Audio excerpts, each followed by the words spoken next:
Class 8 का chapter 4 metal and non metal.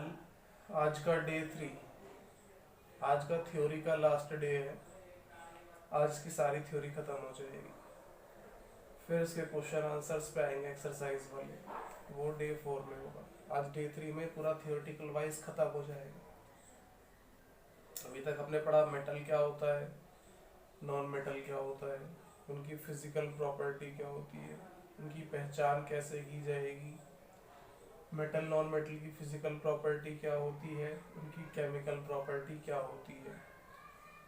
अब हम पढ़ने जा रहे हैं मेटल का यूज और नॉन मेटल का यूज, इनका इस्तेमाल कहाँ कहाँ होता है।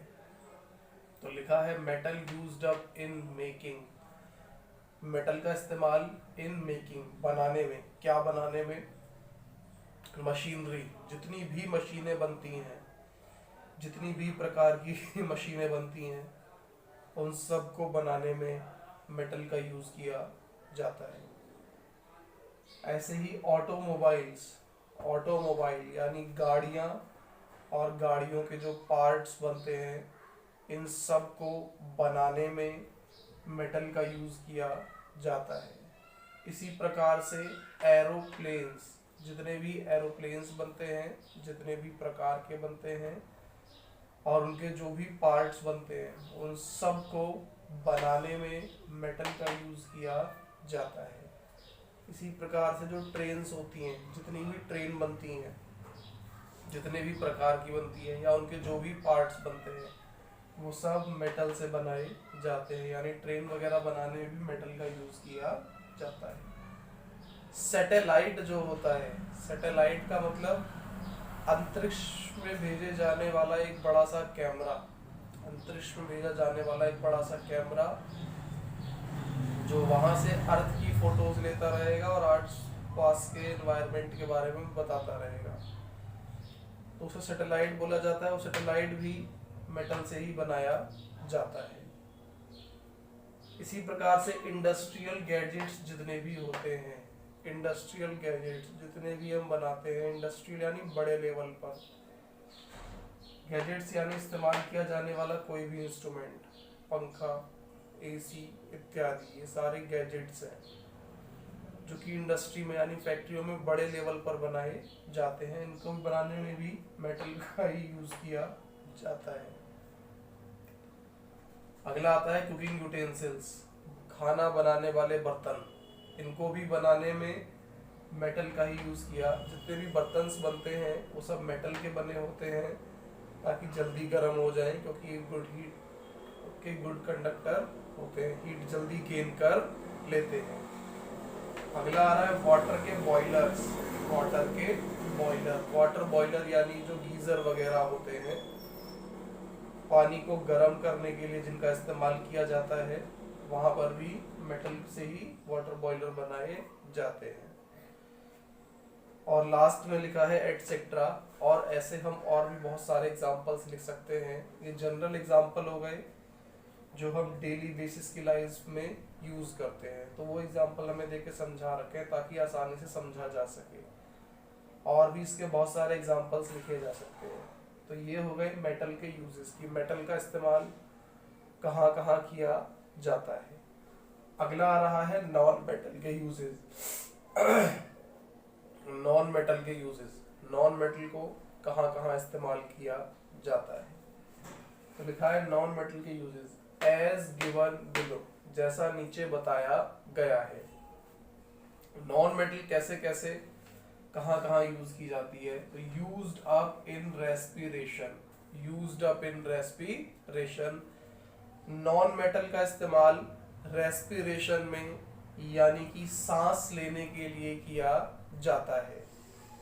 और रेस्पिरेशन का मतलब होता है सांस लेने के बाद उस गैस का इस्तेमाल फूड को ब्रेक करने में जब कराया जाए, तब उसे रेस्पिरेशन पढ़ा जाता है। एग्जाम्पल के लिए ऑक्सीजन गैस, हमने जब थ्योरी पढ़ी थी डे 1 की क्लास में, तो वहाँ हमने पढ़ा था कि जितनी भी गैसेस हैं वो सारी नॉन मेटल है। तो ऑक्सीजन एक गैस है, इसीलिए नॉन मेटल है। और जब मैं रेस्पिरेशन करता हूँ, सांस लेता हूँ, तो ऑक्सीजन को ही अंदर लेता हूँ। तो वही लिखवाया हमने कि नॉन मेटल, क्योंकि ऑक्सीजन एक नॉन मेटल है, use up in the respiration, सांस लेने में यूज की जाती है। दूसरा यूज आता है used up in the fertilizer, जो नॉन मेटल है उसे हम फर्टिलाइजर के तौर पर भी यूज करते हैं। फर्टिलाइजर्स खेतों में यूज किए जाते हैं। इनका काम क्या होता है?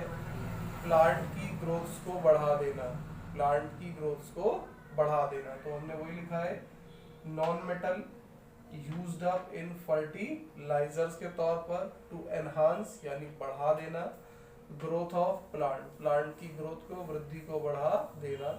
एग्जाम्पल के तौर पे नाइट्रोजन, एग्जाम्पल के तौर पे नाइट्रोजन, नाइट्रोजन एक नॉन मेटल है क्योंकि नाइट्रोजन गैस के रूप में पाई जाती है, नाइट्रोजन गैस के रूप में पाया जाता है। जितने भी गैसेस हैं they all are non metal. तो ये नाइट्रोजन फर्टिलाइजर में मिलाया जाता है ताकि बढ़ाई जा सके ग्रोथ किसकी? प्लांट्स की।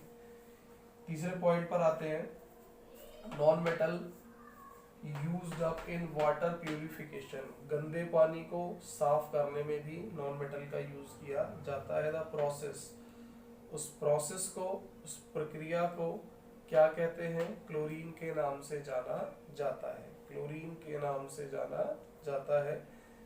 तो क्लोरीन भी एक नॉन मेटल है, क्योंकि क्लोरीन भी क्या है? गैस है। तो क्लोरीन भी एक नॉन मेटल है। ये जितनी भी गैसें हैं वो नॉन मेटल। क्लोरीन का इस्तेमाल वाटर के प्यूरिफिकेशन, पानी के शुद्धिकरण में किया जाता है। अगला है used up in purple colour solution, इनका इस्तेमाल पर्पल कलर का एक सॉल्यूशन होता है जिसे स्पिरिट बोला जाता है, उसको घाव पे लगाया जाता है ताकि बैक्टीरियल ग्रोथ कम की जा सके। जो माइक्रोब्स हैं घाव के ऊपर उनको कम किया जा सके, तो वो कम करने के लिए हम एक पर्पल कलर का सॉल्यूशन इस्तेमाल करते हैं। वो पर्पल कलर का सॉल्यूशन बनता किससे है? नॉन मेटल से बनता। तो यानी कि non metals used up in purple colour solution which applied on wound, जिसको वुंड पे, जिसको घाव पे लगाया जाता है एज एन एंटीसेप्टिक के तौर पर। एंटीसेप्टिक यानी कि जैसे डिटॉल वगैरह, सेवलॉन वगैरह होता है, ऐसा काम ये करते हैं।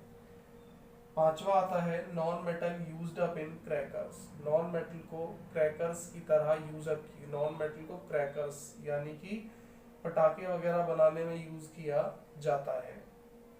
तो इस तरीके से मेटल और नॉन मेटल के सारे यूजेस खत्म हो जाते हैं। इस चैप्टर की सारी थ्योरी आज डे 3 में खत्म हो गई। डे 4 में इसके एक्सरसाइज से क्वेश्चनों को सॉल्व किया जाएगा। इस तरीके से पूरा चैप्टर खत्म हो जाता है। जहाँ चैप्टर खत्म होता है वहाँ पर एक बात लिखी हुई है, व्हाट यू हैव लर्न, क्या सीखा तुमने। तो वहाँ पर कुछ 7, 8, 10 पॉइंट दिखा रखे हैं, वो हम इसमें कहीं ना कहीं बीच बीच में पढ़ चुके हैं। उसको देख लेना है, उनको पढ़ लेना है, वो ज़रूरी पॉइंट्स हैं। इसको 2-2 बार, 3-3 बार देखें जब तक ना समझ में आए। उसके बाद इसको नोट डाउन कर लें और सारा याद कर लें। बाकी इसके एक्सरसाइज डे 4 में पढ़ेंगे। आज डे के 3 के लिए इतना ही बस।